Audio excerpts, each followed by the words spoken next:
Tiaso kita lestarikan. Dudulur kita masih bersama perempat RRI Palembang di Sriwijaya Siang.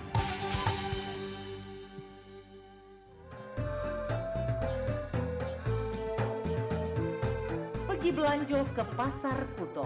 Di Pasar Kuto, beli buah sempayo.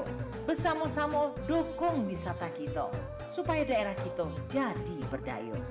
Sriwijaya Siang, perempat RRI Palembang. Suara Budaya Sumatera Selatan.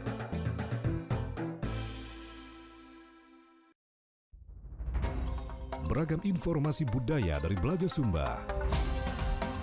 Bengkulu, Lampung, Jambi, Sumatera Selatan, Bangka Belitung. Dapat Anda ikuti di acara Siaran Budaya Belaja Sumba.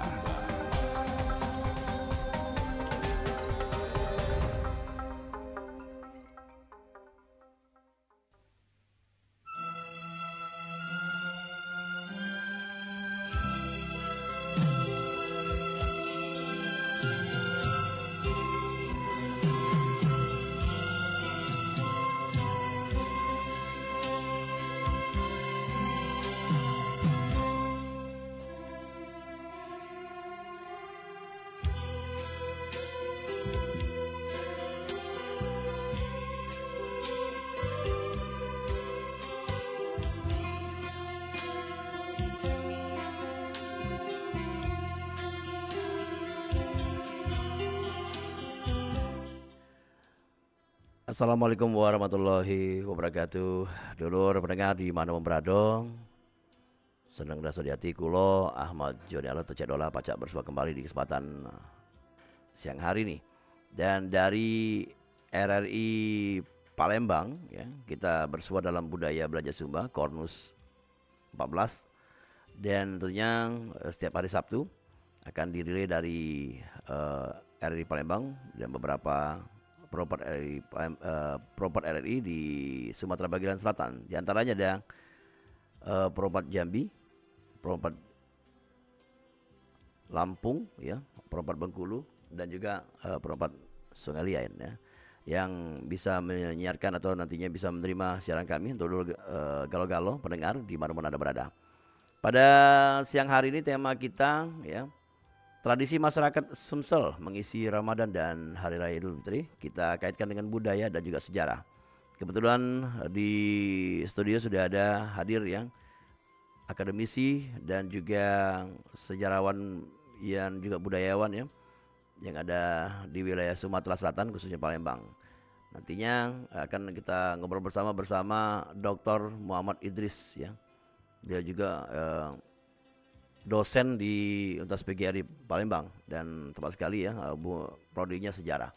Kita akan membahas ya mengenai tradisi. Apa saja tradisi masyarakat Sumsel ya, dan disangkut pautkan dengan sejarah ya di kesempatan siang hari ini. Dan langsung saja kita menyapa narasumber kita. Assalamualaikum, Dokter. Waalaikumsalam warahmatullahi wabarakatuh. Kita panggil dokter di awal ini karena lo berapa tahun gelar? Lumayan lama juga. Lumayan ya. Iya. Jadi biasa kita panggil Pak, sekarang dokter. Nambah wawasan, nambah ilmu. Nah, Pak Idris ini kita ngomong-ngomong masalah tradisi budaya ya di Sumsel ya, dan juga ada sangkut paut sejarah. Mungkin bisa dikatakan kalau budaya di Indonesia ini banyak ada hubungan dengan luar juga kan. Iya Ya, benar nih. ya, apalagi ini hubungan dengan Islam. Islam. Ya. Dan bisa diberi penjelasan Pak Idris untuk awal ini sebagai pemantik, dan kita mengundang dulur yang pengen bergabung, silakan ingin bergabung di 0711351656 atau di line WhatsApp kita 089778848884 yang ingin bertanya, bertaken ya silakan diaturi di 0711351656. Diaturi Pak Idris untuk memberikan penjelasan awal. Ya. Sumatera Selatan merupakan daerah yang memiliki perjalanan sejarah yang panjang, mulai dari zaman Nirleka atau masa prasejarah, kemudian masuk masa klasik Hindu-Buddha, kemudian masa klasik Islam, masa kolonial Belanda, masa penjajahan Jepang dan masa Indonesia merdeka. Jadi secara historis perjalanan sejarah itu memberi warna atau bekas atau meninggalkan bagian-bagian yang terus diwariskan dari satu generasi ke generasi berikutnya. Jadi perjalanan sejarah yang panjang ini membentuk budaya Sumatera Selatan yang unik, yang kadang sedikit berbeda dengan budaya suku-suku lain di Indonesia. Sumatera Selatan sendiri mayoritas didiami oleh penduduk asli Melayu yang mendapat warna dari ketika datang kelompok-kelompok migran lain seperti dari Jawa, dari Arab, dari Cina, Tionghoa, dari India, kemudian juga dari belahan Sumatera lainnya, sehingga Palembang sebagai kota pelabuhan itu menarik untuk disinggahi. Salah satunya adalah disinggahinya oleh para pedagang-pedagang Muslim dari Yaman, kemudian dari Persia, dari India yang datang ke Sumatera Selatan, khususnya di Palembang sebagai entry port atau pelabuhan masuk ke Sumatera Selatan untuk mendapatkan komoditas-komoditas perdagangan internasional. Nah, mereka datang membawa budaya mereka yang melekat pada diri mereka. Kemudian bertemulah mereka dengan orang-orang Melayu lokal dan terjadilah pertemuan budaya ini yang kelak akan dipinjam, kemudian diserap, kemudian digabungkan dengan budaya lokal. Salah satu budaya tersebut adalah Islam. Nah, kedatangan pedagang-pedagang Islam dari luar, dari Timur Tengah, dari India, kemudian dari belahan bumi lainnya ke Nusantara, khususnya di Palembang sebagai kota pelabuhan, itu ada beragam teori. Misalnya teori masuknya pada abad ke-7 Masehi ketika Raja Sriwijaya bersurat dengan penguasa Arab pada waktu itu. Kemudian ada yang mengatakan pada abad ke-14 ketika Raden Patah sebagai anak Raja Majapahit terakhir itu tinggal di Palembang dan mengislamkan Palembang dengan bantuan para waliullah dari Arab. Kemudian ada juga yang teori yang menyatakan bahwa Islam itu masuk pada abad ke-16 ketika migran kelompok bangsawan-bangsawan Jawa yang beragama Muslim bermigrasi dari Jawa Timur ke Palembang di bawah pimpinan Ki Gede Ing Suro Tuwo. Nah, ini kemudian ada teori lain bahwa masuk dan berkembangnya Islam itu pada masa kesultanan pada abad ke-17. Dibuktikan dengan dikodifikasikannya Undang-Undang Simbur Cahaya yang merupakan bentuk pengawetan hukum adat lokal yang disesuaikan dengan syariat Islam oleh Ratu Sinuhun dan menjadi buku undang-undang lokal Sumatera Selatan yang diberlakukan secara luas di Sumatera Selatan. Dari teori-teori ini digambarkan bahwa Islam itu sudah lama mengakar di Sumatera Selatan, baik di Palembang sebagai iliran maupun di pedalaman sebagai uluan.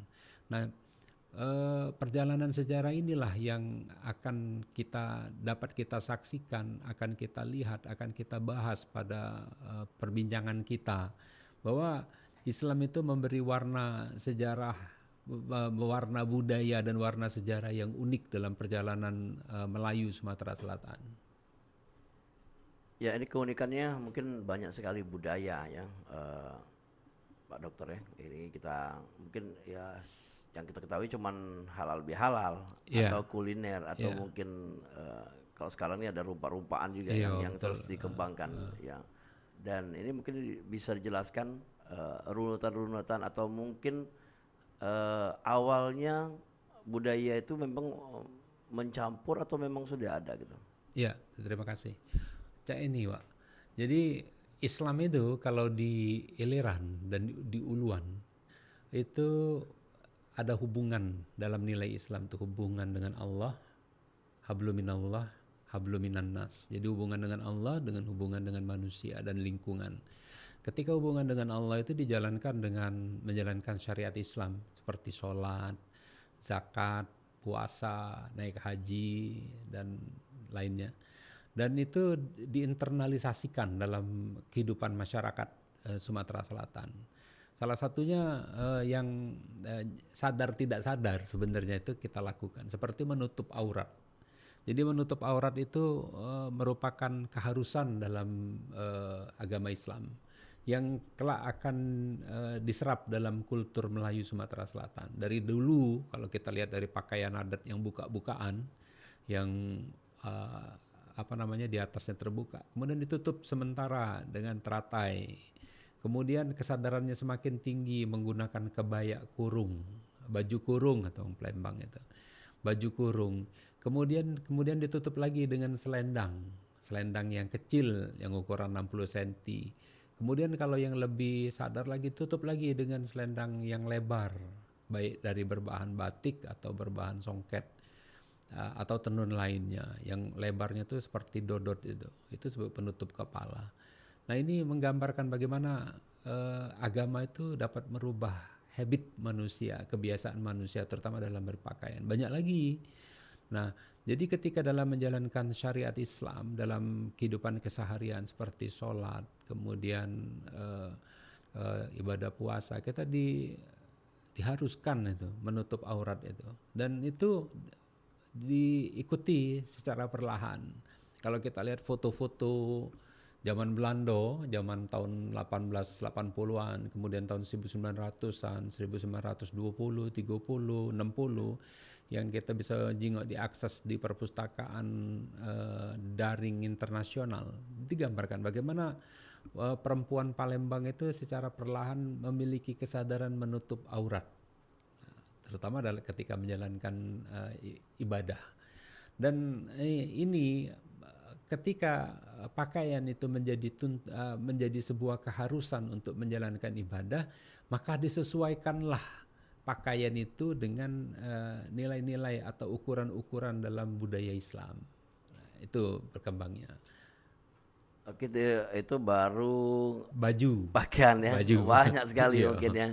Dan untuk kalau pengen bertanya boleh ya, baik itu dari Palembang, mungkin dari Jambi ya, dari Sungai Liat ya, Bangka Belitung, dari Bengkulu dan juga Lampung, karena ini disiarkan ya tentunya relay dari Perumpat RRI Sungai Liat ya, Jambi, Bengkulu, Lampung dan juga Palembang.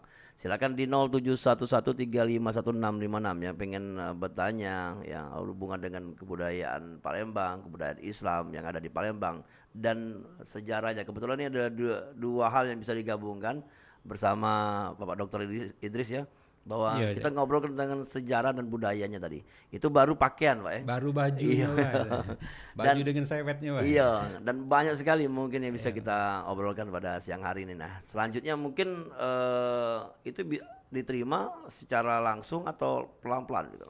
Jadi penerimaan budaya itu reaksi terhadap budaya baru otomatis ada yang pro dan kontra, atau suka atau tidak suka. Maka perjalanan itulah keimanan itulah yang membentuk bagaimana budaya itu kelak akan berkembang. Nah, jadi ketika semakin tingginya atau semakin tebalnya keimanan seorang atau semakin sadarnya seseorang untuk dalam beribadah mendekatkan diri pada Tuhan itu memenuhi aturan-aturan yang ditetapkan dalam agama, maka kesadaran itu tumbuh dengan sendirinya melalui proses edukasi misalnya di pengajian, kemudian di likoan atau di cawisan. Kalau di Palembang itu ada namanya cawisan. Atau ketika di Uluan itu ketika ada perkumpulan di balai, kalau katanya ngomong balai pertemuan. Sebenarnya balai itu adalah bangunan publik yang dapat dimanfaatkan untuk semua kegiatan, bukan hanya untuk mengaji atau ibadah, juga misalnya untuk menjelaskan hal-hal politik, kebijakan, kemudian bersosialisasi warga desa, sedekah desa atau sedekah dusun kalau di dusun itu. Kalau di nama pangkalan balai itu, itu. Jadi pangkalan itu kan tempat bertemunya. Nah, di situ ada balai. Balai itu bangunan besar. Sampai tahun 90-an masih ada bangunan balai itu. Kemudian Sekarang sudah tidak ada lagi, diganti dengan ruko gitu, bangunannya. Dan di setiap daerah di Sumsel balai itu menjadi tempat Ada. pertemuan. Jadi tempat mengedukasi atau tempat beribadah dan mengedukasi masyarakat di dusun-dusun atau marga itu ada beberapa macam seperti langgar. Langgar itu kalau di tempat lain disebut dengan surau atau musola. Langgar. Kalau di Sumatera Selatan disebut dengan langgar. Sama dengan di Jawa aja, langgar namanya. Ya. Nah, kemudian selain dari langgar itu ada balai, balai dusun atau balai desa, tempat bertemunya masyarakat. Jadi kalau pada awal-awal pra-Islam, Islam itu karena kemampuan masyarakat dalam memahami Islam itu masih sangat rendah. Jadi Islam itu disampaikan dengan syair, disampaikan dengan cerita, kemudian disampaikan dengan berkelakar. Nah, barulah setelah Islam itu sadar, barulah mereka dibawa ke tempat yang untuk pengenalan ibadah sholat atau ibadah menghadap Tuhan yang sebenarnya. Dan itu diadakan biasanya di balai-balai desa tersebut, kegiatan pengenalan budaya tersebut. Dan ini terus berlanjut dari masa ke masa, karena seperti kita lihat tidak semua daerah itu memiliki masyarakatnya memiliki pemahaman keagamaan yang baik. Ada yang masih kurang. Maka proses itu terus berjalan dari zaman dulu sampai dengan sekarang. Walaupun proses percepatan perlu dilakukan dengan mendatangkan para ulama-ulama atau guru-guru agama ke desa-desa yang sampai sekarang belum banyak dilakukan. Jadi masyarakat itu masih secara keinginan mandiri masyarakat untuk belajar. Untuk kebiasaan tadi atau termasuk pakaian tadi, dan ini ada hubungan juga dengan adat budaya. Iya, betul. Adat budaya. Dan ini belum kita membahas mengenai kebiasaan di Ramadan juga Idul Fitri ya. Dan adat budaya atau juga mungkin makanan dan hal-hal lainnya yang hubungan sehari-hari. Itu ada gitu, Pak. Iya. Jadi Ramadan itu merupakan bulan spesial. Di bulan untuk beribadah, untuk mendekatkan diri pada Tuhan. Karena pada bulan Ramadan di samping kita sholat fardu, juga ada sholat sunnah lainnya yaitu tarwih. Tarwih itu artinya santai, tidak terburu-buru sholatnya tuh. Jadi bisa duduk sampai mendengar ceramah, mengaji, dilanjutkan lagi dengan tarwih. Kemudian di bulan itu juga ada momen puasa yang merupakan bagian utamanya untuk melatih kesabaran manusia dalam menjalani kehidupan. Jadi Tuhan Allah itu mengajarkan bagaimana kita bersabar, bagaimana kita mendekatkan diri pada Tuhan. Nah, sisi budaya manusia, terutama budaya manusia Melayu. Setelah kita berupaya keras menjalankan syariat Islam dengan berpuasa, kemudian sholat wajib, kemudian sholat sunnah, kemudian menahan bergibah, menahan menggunjing, maka ada hadiah khusus terutama untuk anak-anak atau remaja yang telah berupaya untuk belajar menahan hawa nafsu. Biasanya di rumah mereka menyiapkan sesuatu yang manis sebagai penghibur setelah 1 hari berpuasa menahan hawa nafsu. Maka biasanya ketika berpuasa dalam budaya Sumatera Selatan, ketika berbuka itu dihidangkan hal-hal yang manis-manis sebagai sebagai penghiburan kepada anggota keluarga yang berpuasa. Hal yang manis itu kalau dalam sunnah dianjurkan makan buah kurma. Tapi tidak semua daerah di Sumatera Selatan itu ada buah kurma dari zaman dulu, karena itu hasil perdagangan internasional dengan Timur Tengah sana. Maka kita membatalkan puasa itu dengan makanan yang manis seperti kolak, kemudian minuman manis, kue-kue yang manis-manis sebagai sumber energi. Gula itu kan sumber energi sebenarnya. Ada yang alami, ada yang buatan. Jadi dalam tradisi Melayu berbuka itu diawali juga dengan hal yang manis seperti yang saya sebutkan tadi. Dan juga ada yang unik lagi ketika berpuasa itu. Kita berupaya untuk mentaati aturan-aturan yang telah ditetapkan dalam agama.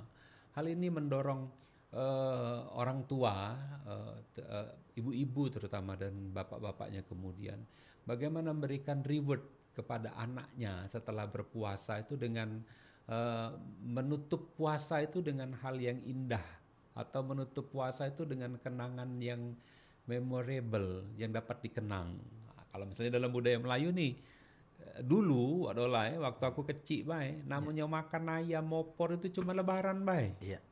makan ketupat itu cuma lebaran. Nah, Makan masuba, lapis legit, kemudian 8 jam itu cuma lebaran Wong kami ngomongnya riayo, hari raya. Wong Palembang tuh kalau dipendek jadi riayo. Nah, jadi menutupnya itu menutup puasa atau mengawali Syawal itu dengan hal yang indah-indah. iya.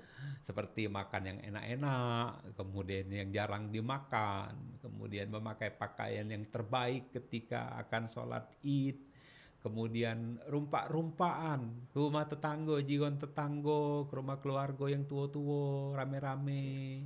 Nah, kemudian juga memberikan hadiah di samping zakat fitrah dan mal. Biasanya juga kita wong Palembang nih memberikan, wong Sumatera Selatan itu memberikan hadiah bagi keluarga kita. Misalnya kalau zaman dulu galak mawa irantang anteran. Iya, saling antar ya. Anter-anteran Iya. ke tetangga, ke keluarga yang tua dulu baru yang muda.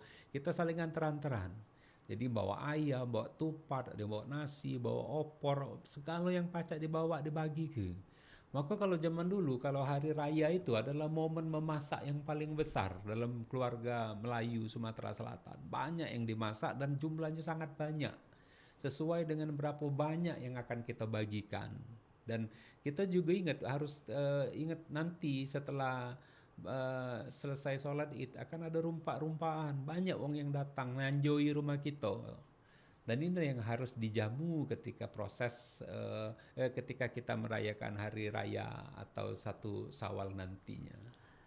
Ya, kita lanjut kembali. Banyak sekali tradisi budaya yang bisa kita ulas dan kita break dulu, dokter. Ada Iya, hiburan siap, dikit siap. ya.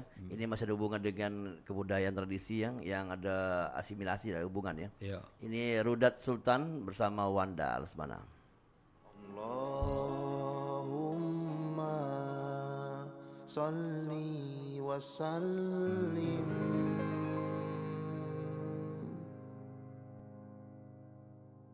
ala sayyidina wa maulana Muhammad.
akannya dari Kesultanan Utsmani, warisan budaya kita jago.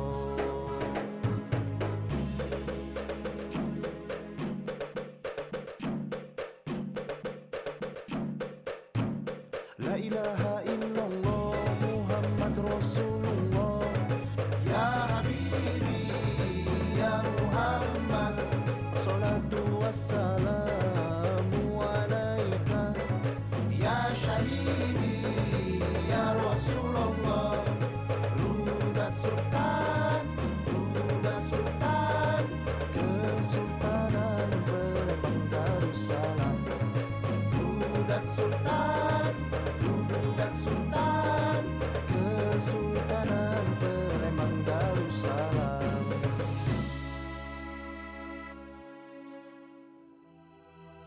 Ratu Sinuhun terkenal sebagai perempuan cerdas. Ia banyak melakukan berbagai hal dalam usaha mengatur pemerintahan dan membuat peraturan bagi penduduk Palembang. Atas jasa-jasanya, undang-undang itu dikenal dan dipakai oleh penduduk kerajaan Palembang. Pada perkembangannya, undang-undang ini tetap dipertahankan dalam bentuk hukum adat.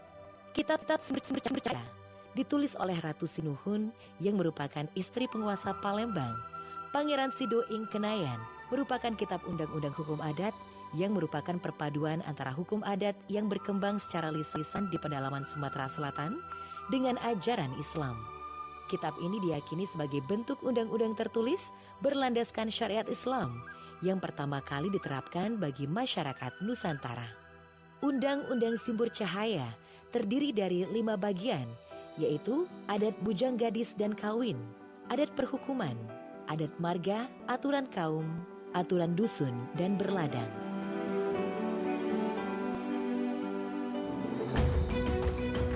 Anda masih di acara Siaran Budaya Belajar Sumba.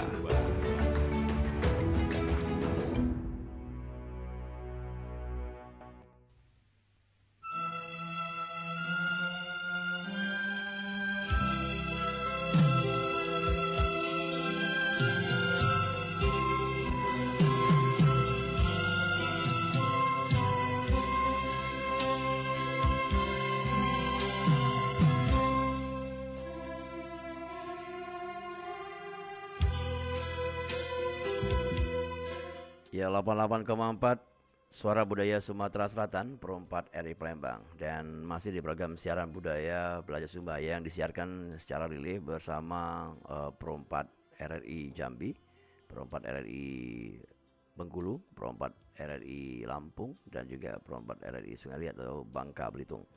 Dan pendengar dulur dimanapun Anda berada, kita kembali mengingatkan tuh yang pengen bergabung di 0711351656 atau melalui WhatsApp kita 089778848884 seputar tema kita, tradisi masyarakat Sumsel mengisi Ramadan dan Hari Raya Idul Fitri. Bersama narasumber kita ada Dr. M. Idris ya, selaku akademisi dan sejarawan serta pemerhati budaya di Palembang. Kita langsung saja ya untuk kembali ngobrol bersama Bapak Dr. M. Idris ya dengan tema kita tadi ya.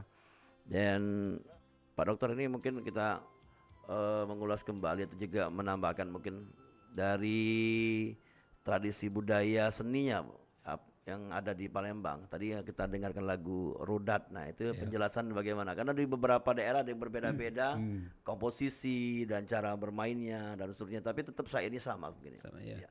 Jadi proses Islamisasi di Sumatera Selatan, baik di Palembang maupun di luar Palembang, itu salah satunya menggunakan media kesenian. Beragam kesenian Islam yang dimanfaatkan untuk proses Islamisasi, mulai dari musik, kemudian seni pertunjukan, kemudian juga tekstil, kemudian juga menggunakan syair, proses puisi dan syair yang digunakan untuk proses Islamisasi. Jadi musik, salah satu musiknya rodat. keberagaman etnik di Sumatera Selatan yang hidup di sepanjang sungai-sungai besar dan kecil yang ada di Sumatera Selatan. Itu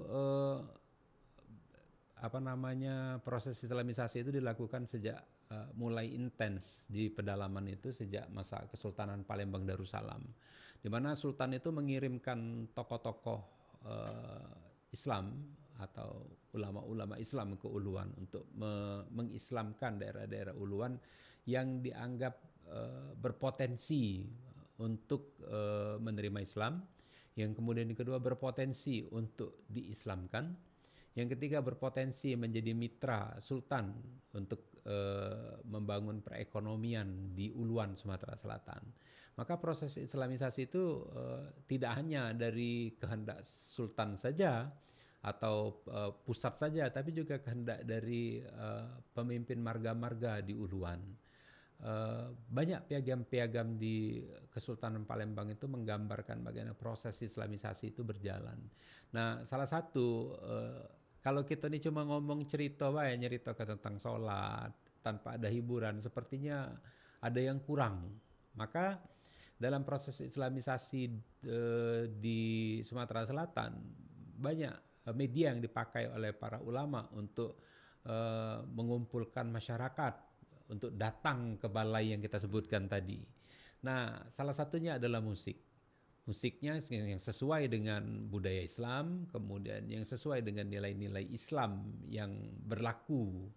Maka dipilihlah alat musik pukul rebana, yang beragam bentuknya dari mulai yang kecil sesuai dengan fungsi dan suara yang akan dikeluarkan, sedang sampai yang besar. Nah, proses ini sangat menarik bagi masyarakat Uluan, baik yang telah tersentuh agama Hindu-Buddha ataupun masih animisme atau dinamisme.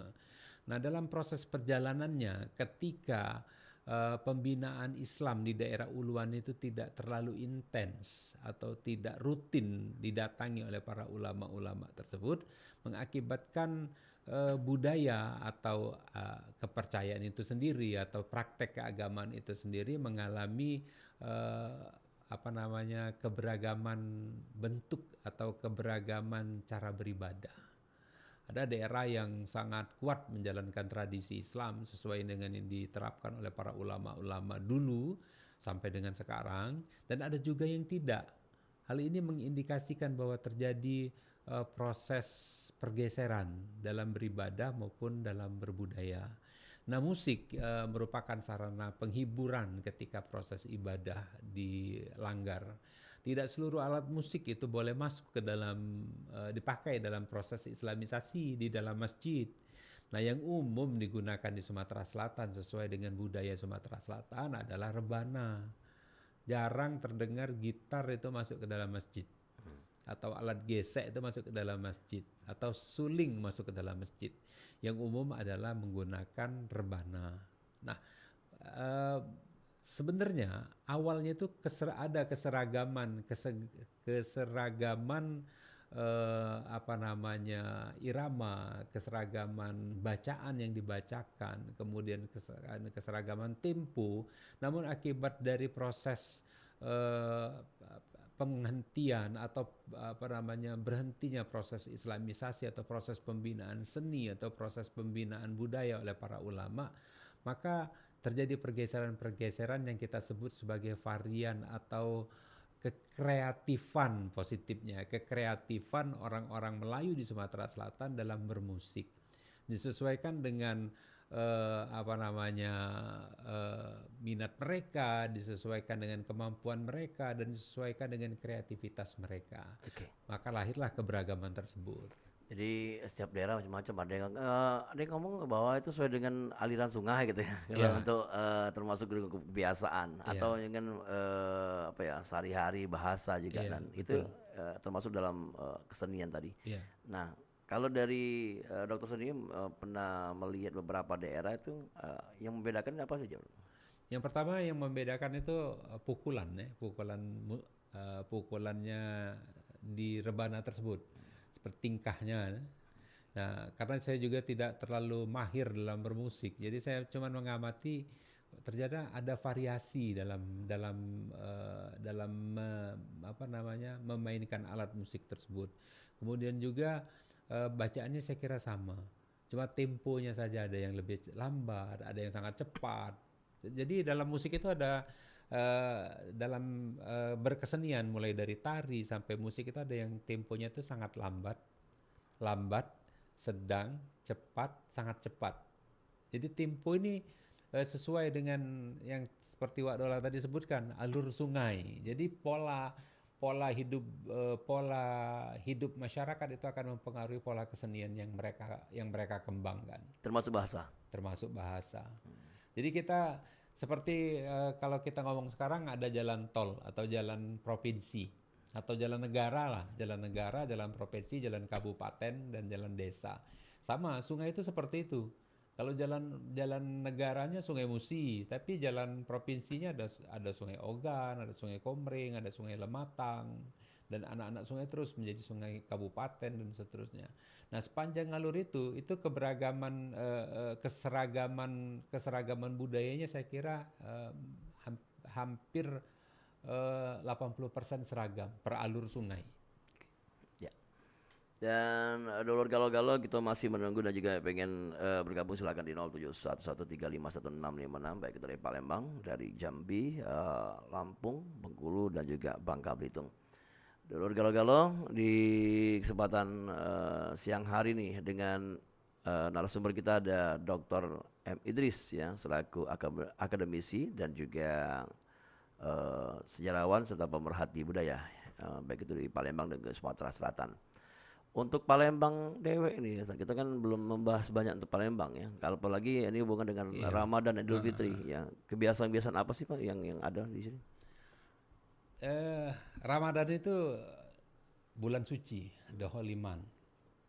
Kemudian juga 1 Syawal itu merupakan hari raya kemenangan setelah kita menahan hawa nafsu 1 bulan.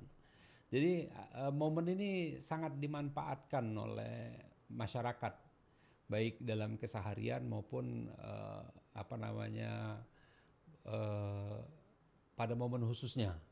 Jadi kalau kesehariannya ada hal-hal yang kita rayakan di Palembang atau di Sumatera Selatan itu secara adat, secara tradisi. Misalnya ada tadarusan. Tadarusan itu ada tadarusan anak-anak, ibu-ibu dan bapak-bapak. Biasanya kalau bapak-bapak malam, kemudian ibu-ibu itu pagi, anak-anak itu sore atau maghrib atau sebelum isya. Itu biasanya tadarusannya anak-anak. Dan kemudian setelah tadarusan ada momen yang kita lakukan biasanya di masing-masing langgar atau masjid, namanya kita buka puasa bareng-bareng. Jadi di masjid, di langgar-langgar itu biasanya pada saat menjelang beduk maghrib itu beberapa keluarga secara rutin atau warga kampung itu memberikan makanan dan minuman untuk buka puasa bersama di langgar tersebut. Setiap hari. Dan itu disesuaikan dengan kemampuan dan budaya setempat. Makanan itu pertama untuk para marbot pengurus masjid, kemudian kedua untuk tamu yang numpang sholat atau ibadah di masjid tersebut, yang ketiga untuk warga yang berbuka puasa di masjid di langgar tersebut. Nah, makanannya itu relatif banyak makanan khas Sumatera Selatan atau Palembang itu yang banyak yang khusus keluar di bulan Ramadan. Apa Be? Nah, banyak makanannya. Mulai dari yang manis-manis, kemudian sampai yang kecut-kecut, kemudian yang masin-masin itu keluar. Umumnya banyak keluar di bulan Ramadan. Karena pada sore hari biasanya ada pasar beduk kalau kita ngomong sekarang. Kalau dulu di kampung-kampung di Tujulu tuh ya, di Tujulu, kemudian di sepanjang mulai dari 10 Ulu sampai ke 4 Ulu itu sepanjang jalan itu kan banyak pemukiman warga keturunan Arab dan Melayu. Nah, di sepanjang jalan itu akan keluar makanan-makanan yang tidak kita temukan pada setiap hari, tapi pada hari-hari tertentu. Misalnya ragit, nah, jarang itu ketemu tiap hari. Tapi di situ setiap Ramadan itu pasti ada. ragit, kemudian apa namanya, rujak mie, kemudian burgo. Nah, jarang kalau setahu aku kalau di sepanjang dari 4 Ulu sampai 10 Ulu tuh jual burgo kalau hari biasa cuma siko. Nah sekarang sepanjang jalan banyak yang jual burgo. Termasuk celimpungan ya. Celimpungan, Laksan. Nah itu uniknya. Kemudian ada kue-kue khas manis yang biasanya dikeluarkan yang dimakan pada saat menjelang buka puasa. Pada waktu buka batal kalau menjelang buka puasa. Pada saat berbuka puasa. Misalnya ada macam-macam engka. Ada engka engka medok yang macam-macam itu. Kemudian ada kue suri, kemudian ada kue bluder. Nah, itu dimakan untuk peneman minum kopi atau minum teh pada saat berbuka puasa. Tapi yang sering hadir di bulan Ramadan atau mungkin pada hari besar itu ada enggak kuenya atau makanan, tapi tidak dijual setiap hari. Setahu dari Pak Dokter. Yang bulan Ramadan atau Lebaran? Yang Lebaran bisa, Ramadan juga bisa. Ya, banyak. Dulu, ini cerita zaman dulu aja ya. Aku kecil baik, tak usah nak cerita ke orang lain, aku kecil dulu. Ibu aku, kami manggilnya mak. Mak aku itu kalau puasa nak 4 hari sebelum puasa tuh sibuk buat kue. Nah kuenya itu kue yang khas Lebaran. Mak Subah, 8 jam, lapis legit. Nah sudah itu kojo.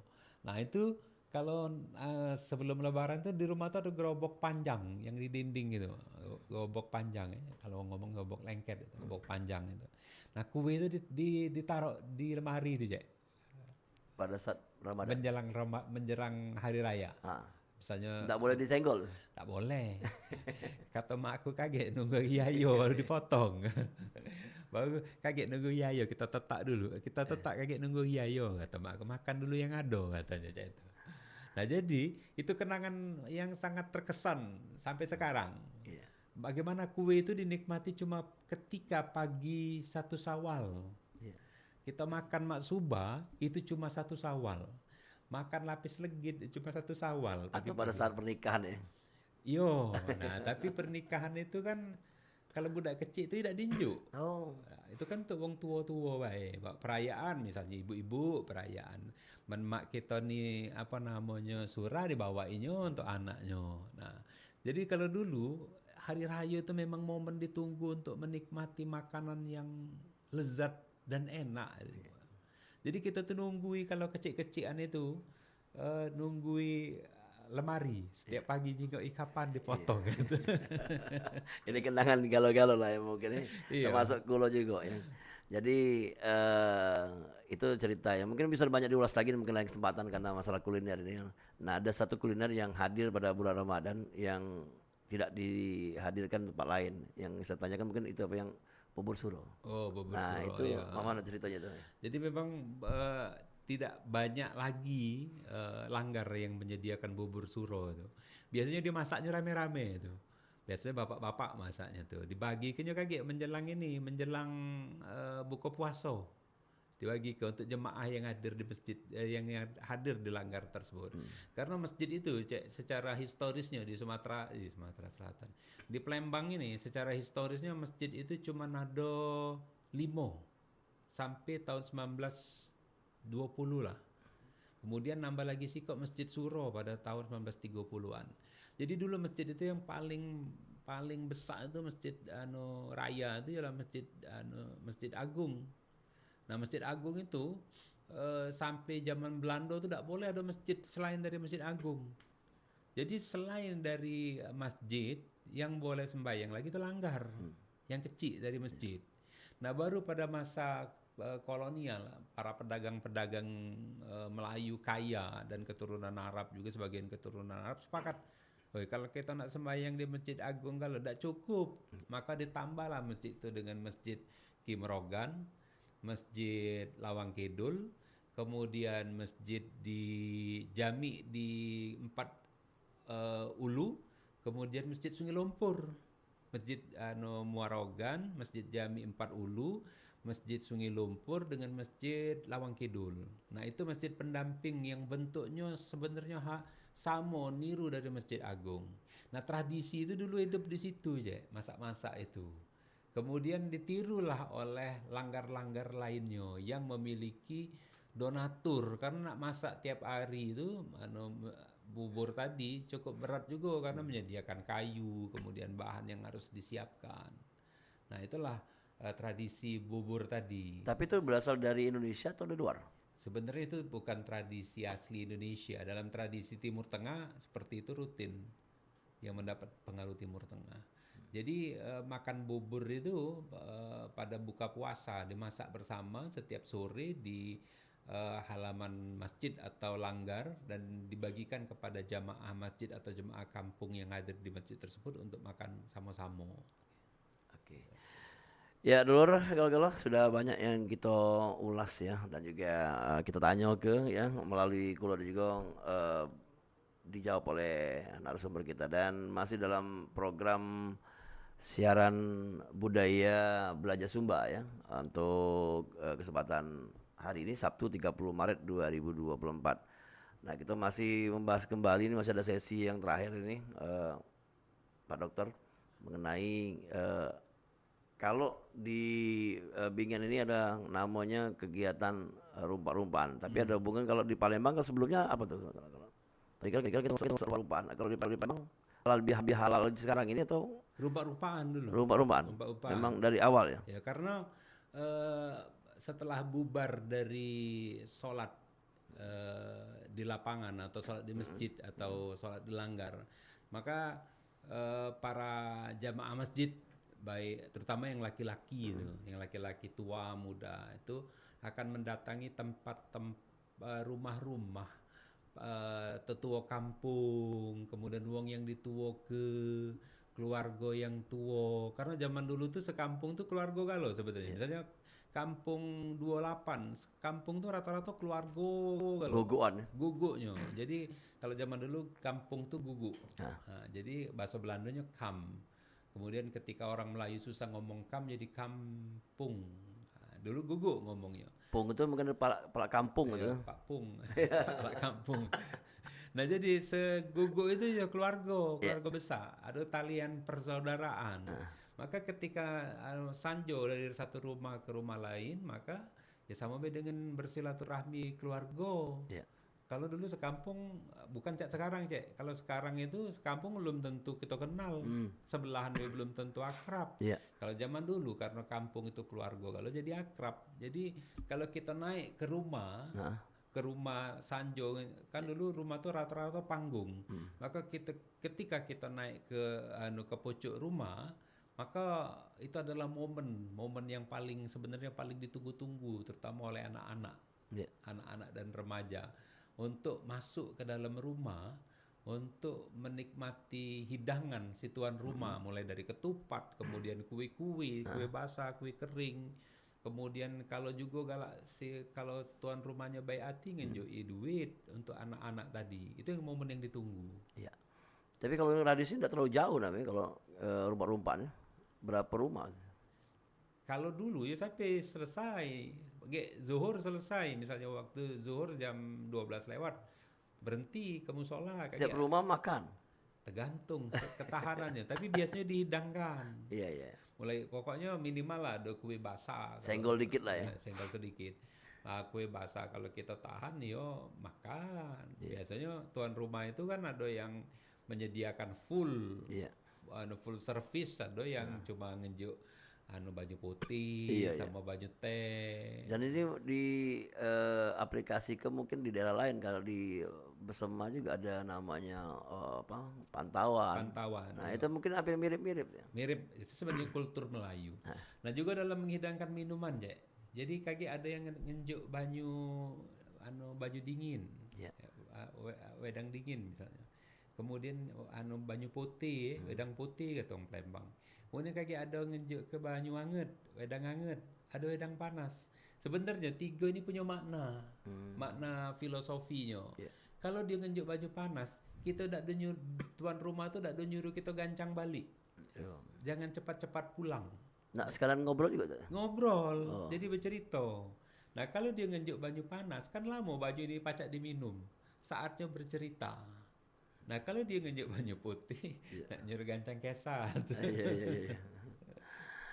Yalah kalau itu kita akan bahas lagi mengenai apa ya adab dan juga kebiasaan masyarakat baik itu Palembang Sumsel di lain kesempatan ya Siap, Pak Dokter ya. iya, siap. Dan sebagai penutup mungkin ada kesimpulan apa yang kita sampaikan nih mungkin ada masa 2 menit lagi. Oke. Budaya Sumatera Selatan itu sangat kaya dan sangat tinggi nilainya. Tidak banyak orang Sumatera Selatan itu yang peduli untuk melestarikan, kemudian mencatatkan, kemudian mempatenkan budaya Sumatera Selatan. Sehingga bisa saja budaya Sumatera Selatan itu akan hilang kalau tidak didata atau dipatenkan. Sebagai contoh, huruf Jawi itu sudah diklaim sebagai hurufnya orang Melayu Malaysia. Padahal dalam naskah huruf Jawi itu yang paling tua ditemukan di Sumatera, termasuk di Sumatera Selatan. Ya. Jadi kalau informasi budaya ini, kegiatan budaya ini tidak kita akui dan tidak kita patenkan, kalau akan diambil orang seperti rumpak-rumpaan itu sebagai kekayaan tak benda. Kemudian ada tradisi lain lagi, misalnya kalau misalnya malam takbiran, kita takbiran keliling kampung. Nah, kita cari namanya itu dan kita patenkan sebagai kekayaan benda Sumatera Selatan sebelum diambil oleh bangsa lain. Benar. Ya. Nah, mari kita lestarikan budaya lokal. Kita cintai budaya kita karena ini adalah kehidupan kita sehari-hari dan itu adalah bagian daripada kehidupan kita. Ya, terima kasih Pak Idris ya atas informasi dan juga apa yang menjadi sampaikan pada siang hari ini yang menjadi wawasan kita untuk masyarakat mendengar ya karena ini sangat berguna sekali, banyak yang tidak tahu ya Pak Idris ya. Iya. Dan ini menjadi tahu dan bisa uji Pak Idris tadi kita lestarikan bersama-sama. Dan saya undang lagi lain kesempatan Ustaz untuk Pak Idris ya untuk Siap. obrolan-obrolan lainnya. Ya. Kita ngobrol budaya. Iya. Assalamualaikum Pak Idris. Waalaikumsalam warahmatullahi wabarakatuh. Ya, dan pendengar di mana-mana berada tentunya di program siaran berjaringan ya, siaran budaya belajar Sumba dan kali ini dari RRI Palembang ya. Terima kasih atas minat dengarnya dan tentunya kita akan ketemu lagi di lain kesempatan. Assalamualaikum warahmatullahi wabarakatuh.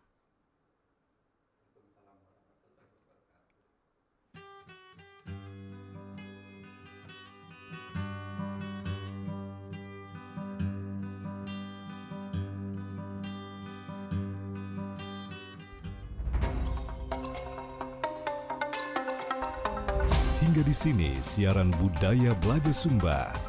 Sampai jumpa.